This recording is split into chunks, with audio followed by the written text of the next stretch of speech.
I remember it was late October when I first stepped into the cornfield, a sprawling labyrinth of towering stalks that swayed unnaturally under a moonless sky. The air was heavy with the scent of damp earth and something sickly sweet, like rotting fruit, and the stillness was oppressive, broken only by the occasional rustle that seemed far too deliberate to be the wind. It was supposed to be a simple dare, a childish bet to traverse the field alone and emerge on the other side. But the moment I crossed the threshold, the world behind me seemed to vanish, swallowed by an unnatural darkness that snuffed out the distant glow of the farmhouse lights. The stalks closed in, pressing against me like silent spectators, and I realized that the path I'd followed had vanished, leaving me adrift in a sea of rustling green and gold. Every step felt wrong, the ground beneath my feet soft and squelching as though the soil was alive and reluctant to let me go. Then the whispers began, soft at first, indistinct murmurs that seemed to come from all around, growing louder until I could hear words, fragments of sentences that called my name, begged for help, and laughed mockingly in voices I didn't recognize but felt I should. My flashlight flickered and died, and I stood paralyzed in the oppressive dark, my breath coming in shallow gasps as the whispers turned into screams. High-pitched, anguished wails that pierced my skull and left me clutching my ears in agony. I ran blindly, the stalks clawing at my face and arms, until I stumbled into a clearing where the corn grew in perfect circles around a crude, rotting scarecrow whose stitched mouth seemed to writhe as though it were speaking. Beneath its feet lay mounds of disturbed earth, each marked with a crude wooden cross, and I realized with growing dread that the whispers weren't coming from the scarecrow. They were coming from the graves. Something moved behind me, heavy and deliberate, and the whispers stopped abruptly, replaced by an unnatural silence that made my blood run cold. I turned, slowly, to see a shadowy figure emerging from the corn, its form indistinct but its glowing red eyes burning with an unnatural hatred. My legs refused to move, my body frozen as it reached out a clawed hand, and as its icy grip closed around my throat, the last thing I heard was the scarecrow's stitched mouth bursting open, unleashing a guttural, inhuman laugh that echoed through the night.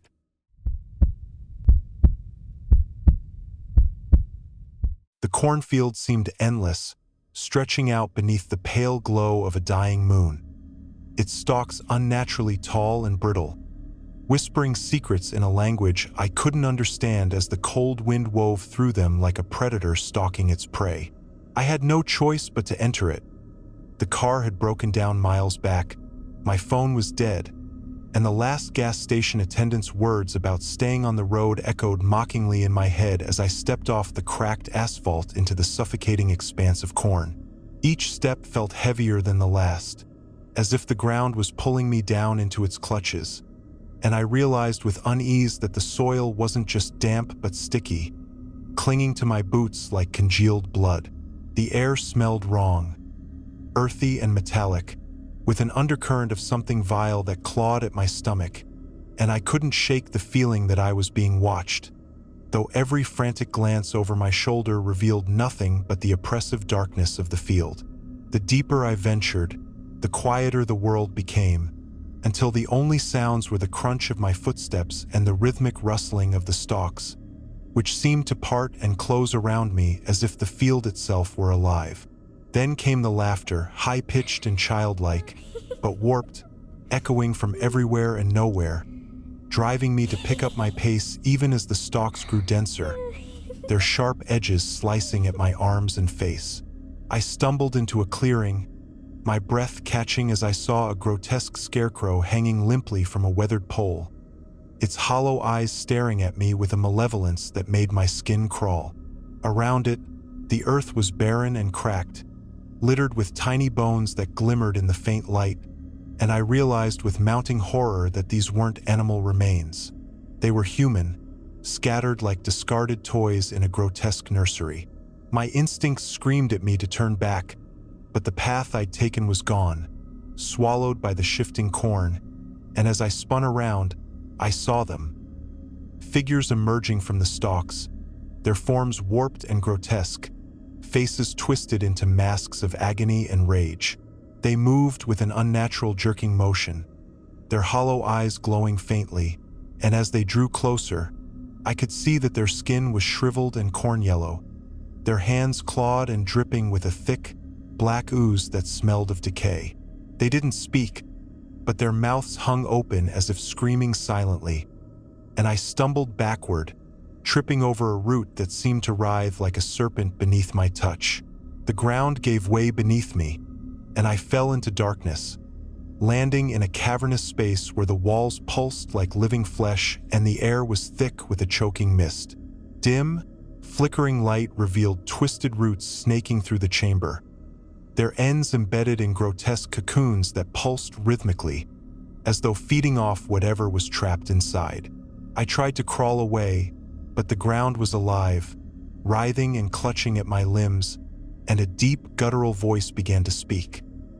Not in words, but in raw emotions that filled my head with images of suffering, pain, and endless hunger. As the voice grew louder, I felt my mind fracturing, my thoughts scattering like leaves in a storm, and I looked up to see the scarecrow from the clearing standing over me, its stitched mouth twitching as it reached down with clawed hands. It gripped my face, forcing my eyes open as the cavern shifted, revealing thousands of figures like the ones from the field, all writhing in torment, their screams merging into a deafening cacophony. The scarecrow leaned in close, its breath reeking of death and rot, and whispered in a voice that echoed through my skull. "You belong to the field now." The last thing I saw before the darkness consumed me was my own reflection in its hollow eyes. My face twisted and yellowing, my mouth frozen in a silent scream as I became one of them, forever lost in the eternal cornfield. It started with a missing girl, a teenager from the next town over who'd vanished without a trace. Last seen heading toward the old Miller cornfield, a place infamous for its haunting legends of people going in and never coming out, and I, foolishly, thought I could be the hero to solve the mystery. I was wrong. The field, sprawling endlessly under the weight of a starless sky, seemed to breathe as I stepped into it, the stalks parting reluctantly to let me pass, their dry rustling like skeletal fingers scraping against one another. I carried a flashlight, but its beam was feeble against the oppressive darkness that swallowed everything more than a few feet ahead, leaving me with the unnerving feeling of being consumed by the field itself. The deeper I went, the more the world outside seemed to dissolve. No sounds of distant cars, no hum of the town, not even the chirping of crickets, just an overwhelming silence broken only by my unsteady breathing and the occasional snap of a stalk underfoot. That's when I heard it. The faint sound of crying, soft and mournful, cutting through the stillness and pulling me deeper into the labyrinth of corn. My heart pounding as I called out, the sound of my own voice swallowed by the stalks as if the field didn't want me to be heard. The crying grew louder, and with it came a faint light, flickering like an old lantern, drawing me closer until I stumbled into a clearing where a scarecrow stood. A grotesque figure with a burlap sack for a head, its hollow eyes stitched shut and its arms stretched out as if to welcome me. Around it lay a circle of candles, their flames casting an eerie glow on the dirt beneath, which was stained dark with what I prayed wasn't blood. And at the scarecrow's feet was a small, tattered dress I recognized from the missing girl's photo.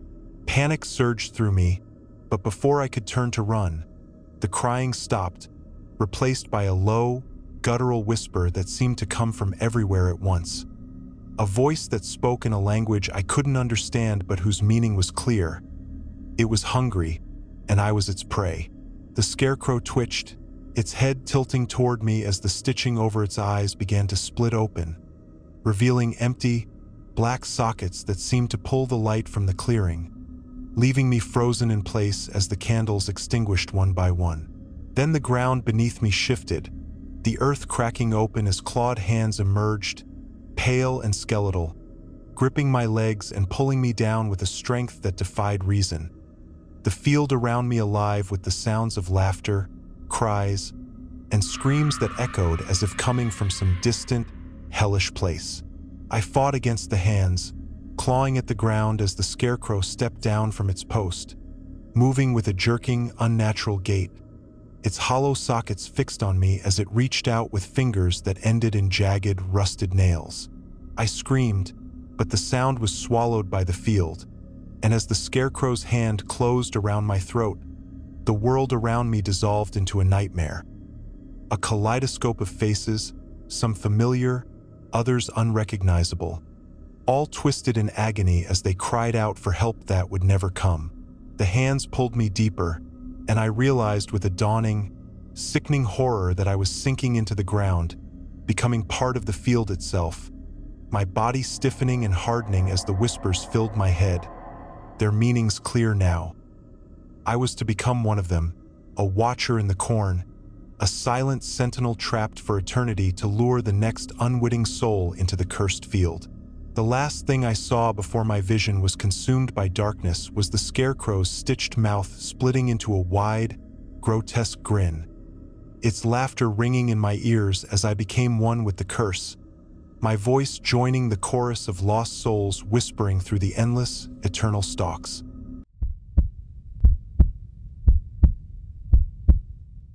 The cornfield had always loomed on the edge of town like a forgotten nightmare, a vast and impenetrable labyrinth of stalks that whispered secrets no one dared to decipher.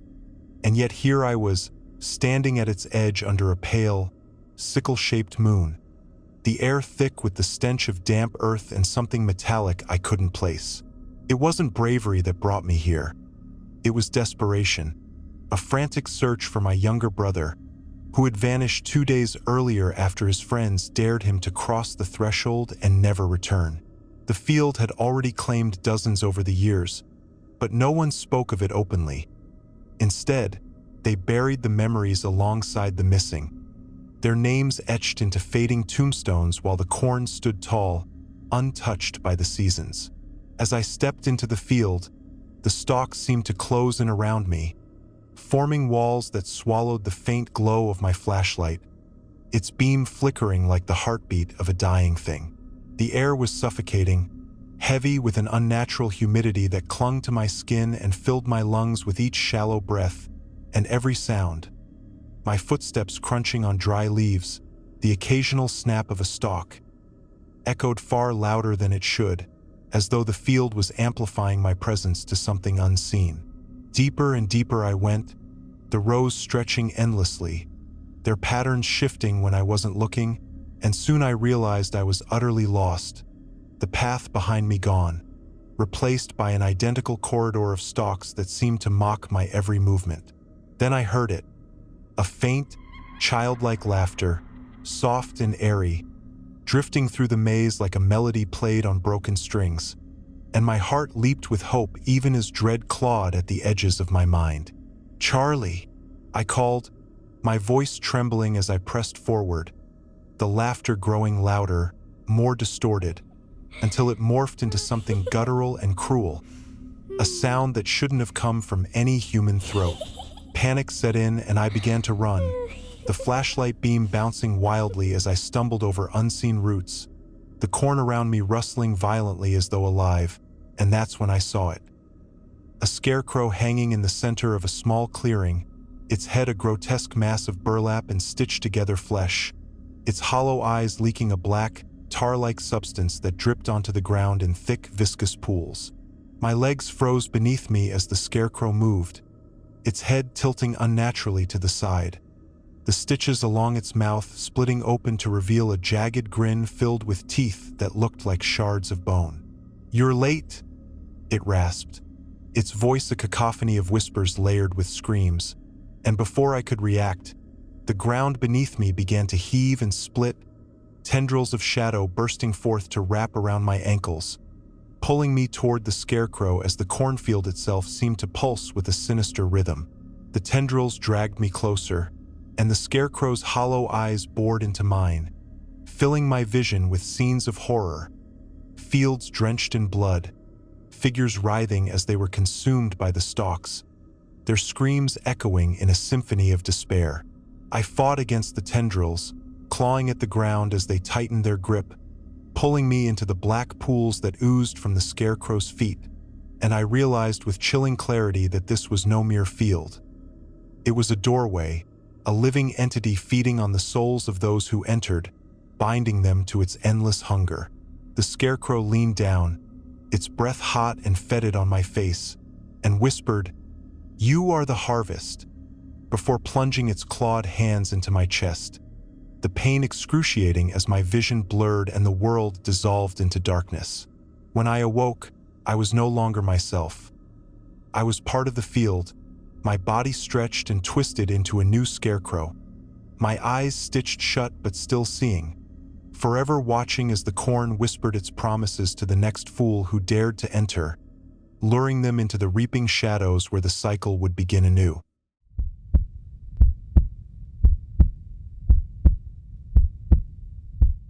The cornfield had always been there, a vast, unending sea of golden stalks that stretched beyond the horizon. And though the locals whispered about strange disappearances and eerie sounds at night, I never believed it until the night I ventured in, my curiosity stronger than my sense of caution. It was supposed to be a harmless exploration, just a midnight dare to prove I wasn't afraid.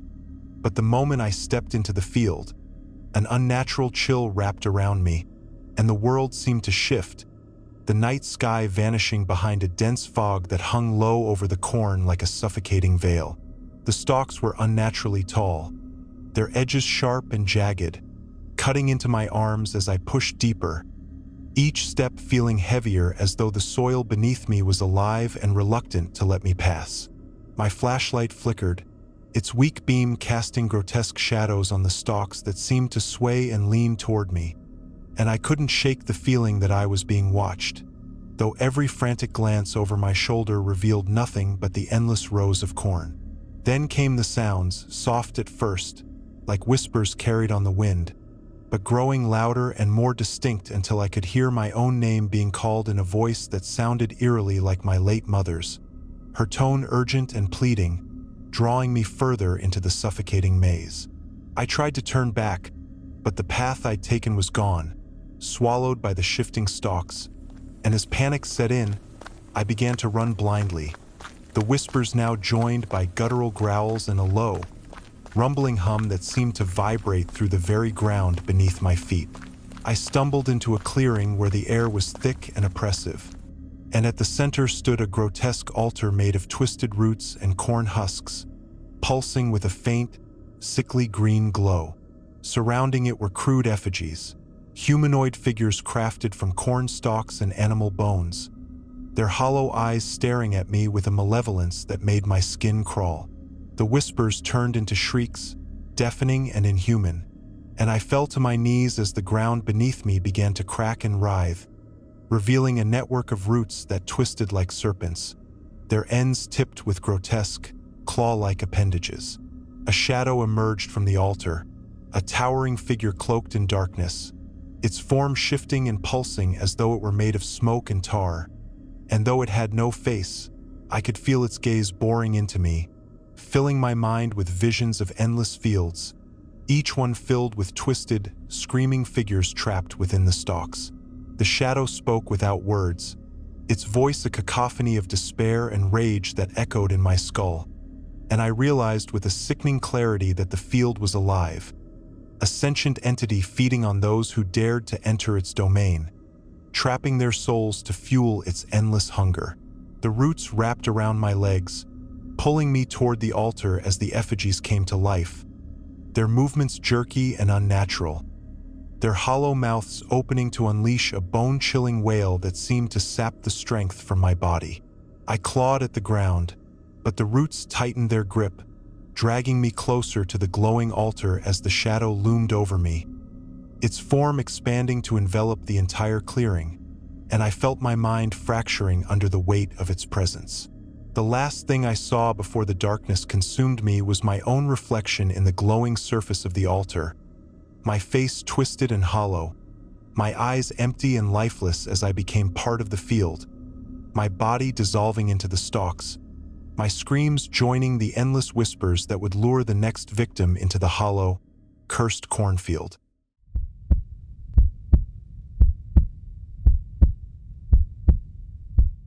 I never thought I'd return to the cornfield after that night, but here I am again, standing at the edge of the tall, swaying stalks that now seem darker than I ever remembered, like 1,000 twisted fingers reaching up to the sky. It was supposed to be a simple visit to my childhood home, a place I had tried to forget for years. The cornfield, once a source of innocent summers, was now something else, something far more sinister. It all started the day my brother and I decided to play hide and seek near the edge of the field. We were just kids, innocent, curious, and unaware of the horrors that had been waiting for us. I had hidden deeper than usual, feeling a strange pull toward the farthest corner of the field, where the corn grew thick and the air grew heavier with each step I took. My brother was supposed to come looking for me, but as time passed, I heard nothing. It wasn't like him to let me hide for so long. As I ventured further into the rows, the air around me thickened, and the normal sounds of crickets and wind seemed muffled, swallowed by something dark and oppressive. The corn closed in, trapping me in its labyrinthine maze, and for the first time, I felt a creeping dread crawl up my spine. Then I heard it, a whisper, faint at first, like the rustling of leaves, but it grew clearer, louder, more insistent. It wasn't the wind. Someone or something was calling my name. "Sarah?" It whispered, the voice low and hoarse, like the croak of a dying animal. I froze, my heart pounding in my chest, as the whisper came again, closer this time. "Sarah." My feet felt rooted to the spot, and I couldn't bring myself to turn around. The ground beneath me seemed to pulse with an unnatural energy, as though it were alive. I took a step back, and the whisper stopped. The field was still, too still. Then, in the distance, I saw something moving, something tall and dark, towering over the corn. I tried to call out to my brother, but my voice caught in my throat, choking me. My legs were frozen, my breath shallow and fast, as the figure grew closer. It was tall, impossibly tall, like something not meant for this world. Its limbs twisted and unnatural, dragging the earth behind it as it approached. Its face was obscured, hidden by the shadows of the night, but I could feel its eyes on me, staring into my soul, cold and hollow. The whispers grew louder, now a chorus of voices, each one more urgent, more desperate, calling me toward the figure. "Join us," they hissed. I turned and ran, stumbling over the uneven ground. But no matter how fast I moved, the field stretched out endlessly, the rows closing in behind me, trapping me. The sky above had darkened, the stars obscured by a heavy, suffocating fog that had rolled in, as if the very air itself was being sucked into the void.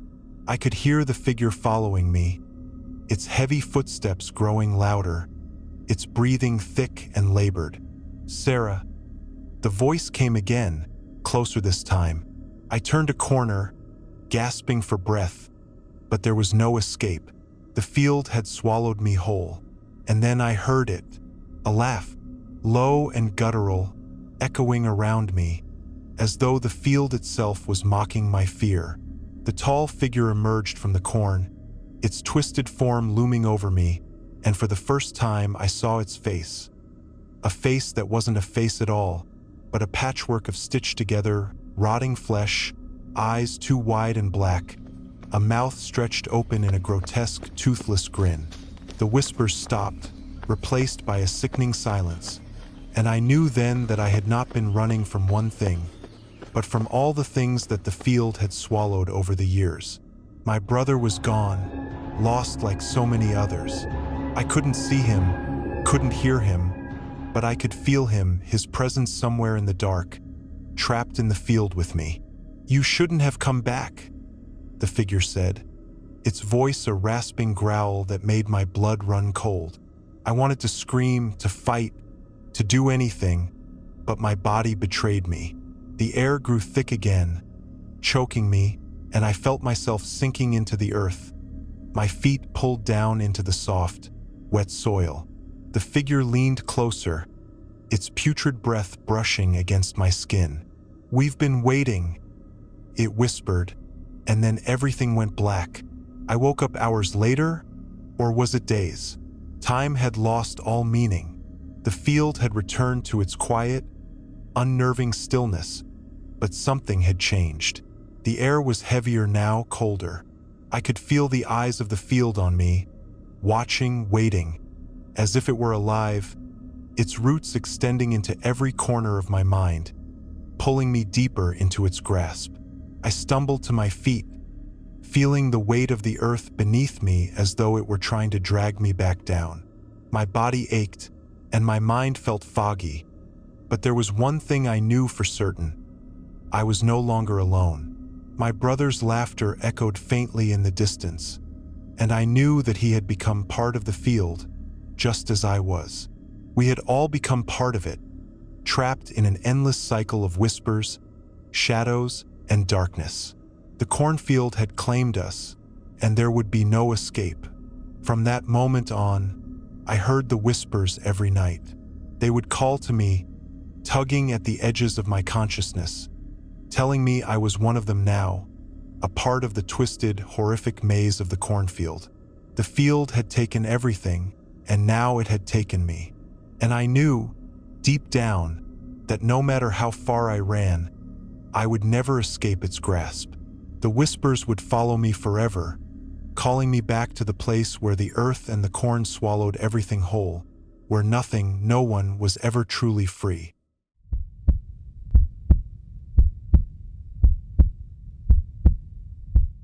I had never been afraid of the cornfield before. It was just another part of the farm, stretching for miles behind the house, the rustling of the leaves in the wind a familiar, soothing sound, until that night when everything changed.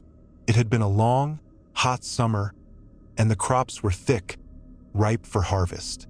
I remember walking out there just after dusk, drawn by something I couldn't explain, something strange in the air, a weight that pressed down on my chest with each step I took into the rows of tall, whispering stalks. The sun was setting, casting a golden-orange glow across the land, and the sky was clear, but I couldn't shake the feeling that I wasn't alone. As I wandered deeper into the field, the usual sounds of birds and insects faded away, replaced by an eerie silence that seemed to pulse around me. The corn swayed unnaturally, as if pushed by some unseen hand, and the air grew thick, almost suffocating, with an electric charge that made my hair stand on end. I could hear something faint, a rustling sound, but it wasn't the wind. It was too deliberate, too rhythmic. My heart began to race as I pushed further, the ground soft beneath my boots, the earth almost alive. And then I saw it, a figure standing in the distance, barely visible between the rows. At first, I thought it was a trick of the light, a shadow cast by the thickening dark, but as I blinked, it became clearer, tall, impossibly tall, with long, gangly limbs and a face that was somehow wrong, stretched too thin and covered in a grotesque mask of pale skin. I froze, my breath catching in my throat, but the figure didn't move. It just stood there, its hollow, black eyes locked onto mine, and I felt the strangest compulsion to walk toward it, as if it were calling me, beckoning me into the heart of the field. My legs felt heavy, as though they were no longer entirely mine, and I found myself moving without thought, one foot after the other, drawn in by the figure's silent pull. The closer I got, the more the air seemed to warp, distorting around me like a mirage. The corn began to close in, the stalks tightening, wrapping around me like the fingers of a giant hand, cutting off the path behind me. I wanted to turn back, but the figure's presence overwhelmed me, a dark force that crushed all other thoughts. I reached it, and it was not a person at all, but something far worse, something that had been buried in the field for years, forgotten by time, yet waiting. Its face was a mask of rotten flesh, sagging and covered in patches of mold, and its mouth, if you could call it that, was a gaping, festering wound that opened wide with an inhuman hiss. "You shouldn't have come," it croaked, its voice like gravel scraping against stone. I stepped back, but the cornfield seemed to move with me, enclosing tighter and tighter, trapping me. My pulse pounded in my ears as the creature slowly reached out with a long, bony hand. Its fingers curled in an unnatural way. I wanted to scream, to run, but my voice was stuck, my body frozen in place, unable to tear my eyes away from the horror in front of me. The creature's hand brushed against my cheek, cold and clammy, and a sudden wave of dread washed over me. "It's too late now," it whispered, its breath smelling of rot and decay. Then, everything went dark. When I awoke, I was no longer in the field but in a small, cramped space, the walls pressing in around me. I could hear the sound of whispering, distant and muffled, like a chorus of voices coming from far off, and the smell of earth and something else, something foul, filled my nostrils. I tried to move, but my limbs were stiff, unresponsive, and then I realized I was buried. The ground was soft, moist, and cold, pressing against me from all sides. Panic surged through me as I gasped for air, but it felt like I was suffocating, the dirt pushing in on me, smothering me. I began to claw at the earth, desperate to break free, but my hands found only the rough, uneven surface of soil. Then I heard it again, that whisper, but this time it was louder, closer. "You belong to us now." The words echoed through my mind, and I froze, my heart hammering. The field, the creature, it had been waiting for someone to stumble in, to get too close. And now, I was part of it, part of the endless cycle that had claimed so many others before me. The whispers grew louder, more frantic, until they became a cacophony of voices, each one calling my name, urging me to join them, to become one with the corn. I tried to scream, but no sound came. I was lost, buried beneath the earth, my body consumed by the soil and the horrors it hid. The field had claimed me, just as it had claimed so many others before me, and I was now a part of its twisted, unholy secret, forever. And somewhere, far above, I could hear the faint hum of the corn, like a lullaby, as the field waited for the next unsuspecting soul to wander too close, to get lost in its embrace.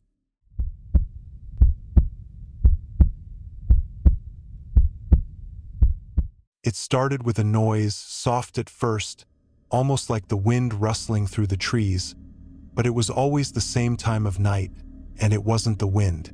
It was a low, unnatural hum that seemed to rise from the earth itself, from the vast cornfield stretching behind the house. I never thought much of it at first, chalking it up to the strange, isolated nature of the farm. But when my dog, Charlie, ran into the field one late autumn evening and never returned, I knew something wasn't right. I had always been told as a child never to venture too far into the field. My parents, especially my father, would tell me stories of old families that disappeared into the rows of corn, only to have their bones turn up years later, picked clean, lying in the sun with no explanation. At the time, I thought it was all just superstition, but when Charlie disappeared, the stories suddenly didn't seem so distant. The field, which had once seemed like a peaceful stretch of farmland, now felt like something more sinister, as if it were watching me, waiting for something. I decided, against my better judgment, to go after him. The hum seemed louder that night, almost like it was pulling me toward it. I grabbed a flashlight and made my way to the edge of the field, where the corn stood tall, its husks dry and brittle in the autumn air. The breeze seemed to pick up, and I thought I saw something shift between the rows, but when I focused, there was nothing. I called Charlie's name over and over, but only the wind answered, though it didn't feel like the wind. It felt like something else, something alive. Stepping deeper into the field, I could hear the corn creaking, as if the stalks themselves were shifting to make way for me. My flashlight flickered and buzzed before it went out completely, plunging me into darkness. My heart raced, and I tried to steady my breathing, though it was hard to shake the overwhelming feeling of being watched. A sharp, crackling sound echoed through the air, and the hairs on the back of my neck stood up. I could hear something moving in the corn, just out of sight, something big and fast. My breath caught in my throat. "Charlie!" I called again, but my voice sounded too weak, too far away.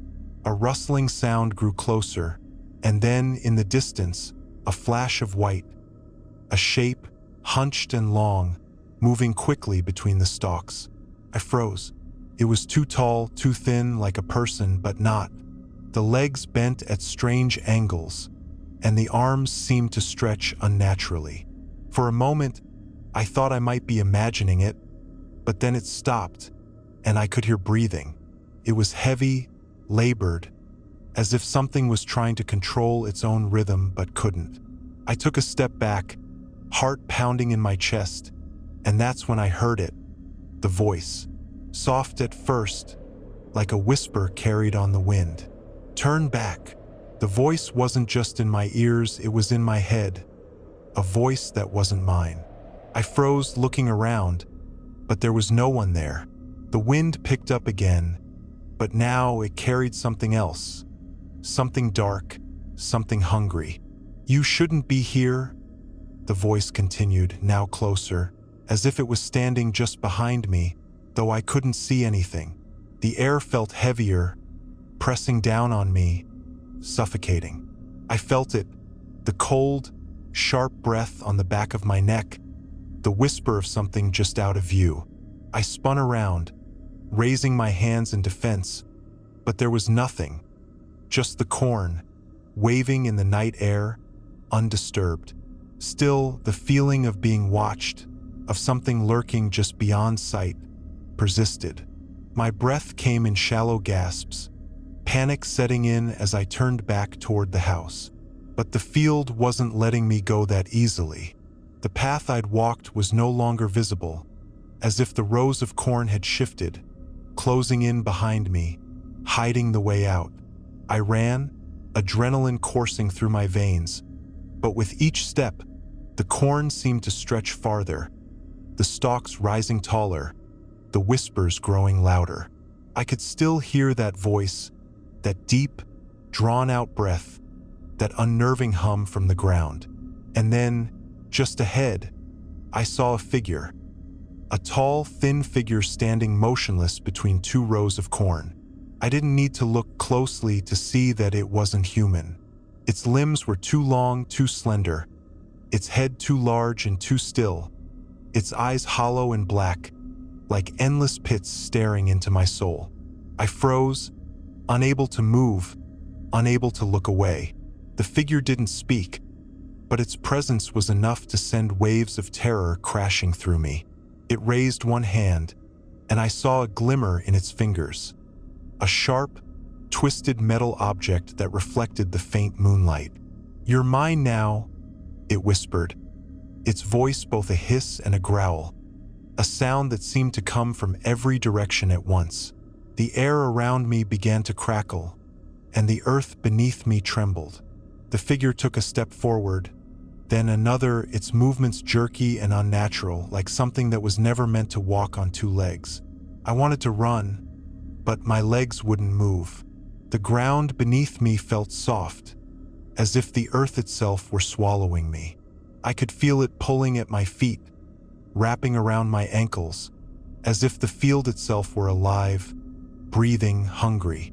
I tried to scream, but my voice was drowned out by the growing hum, the whispers of 1,000 voices calling my name, chanting, "Join us!" The figure was almost upon me, and I could see the glint of its twisted grin, wide and jagged, stretching across its face. It reached out, its fingers brushing my arm, and I felt something cold, something ancient and terrible, seep into my skin. I felt my body begin to shut down, my limbs growing stiff, my vision narrowing. But before I could succumb, before the field could claim me completely, there was a sound, a shout, a voice calling my name. My heart skipped a beat, and I twisted, trying to find the source, but there was nothing. I looked back, and the figure was gone, vanished into the corn, leaving behind only the dark whispers. The field was silent again, but it felt wrong, like it was waiting. I stumbled backward, hands trembling as I felt the ground shift beneath me. The corn, once still, began to move, swaying in patterns that felt deliberate, purposeful. I turned and ran, heart pounding, each step sinking deeper into the earth as the stalks closed in around me, the whispers growing louder until they were all I could hear. And I realized, as the darkness closed in around me, that I wasn't running anymore. The field had already claimed me. The harvest had begun.